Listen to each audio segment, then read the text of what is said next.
Hello, everybody. Today I'm going to talk about um, the secret lives of wild horses and how very wrong we have been.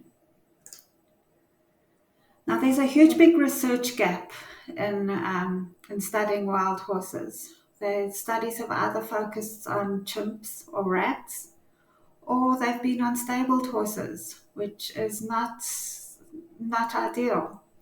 But there is a recent study that has begun to fill the gap. And the study has got some surprising results.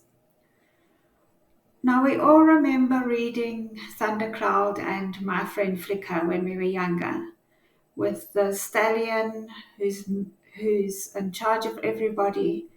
But it seems like this male centric view is completely incorrect, and that what actually happens in the herd is that the core of the herd is the girlfriends with kids, so mares and foals.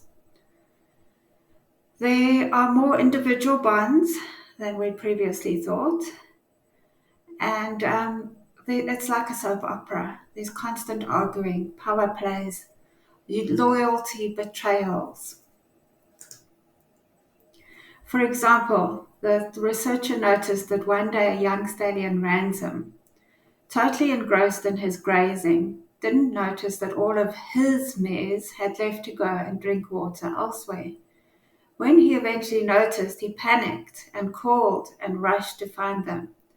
So these mares had not needed his permission to leave. Mares with attitude. Mares in the wild will only mate with stallions they like. Sometimes they even change herds when they're ready to mate and then return afterwards. A good story is this one about Hightail and Sam. They were together for years and years. There were other mares in the herd, but they had a special bond. Sitting Bull was a young stallion who was chased away by Sam for months, until one day the mares and Sam were trapped in a gorge without food.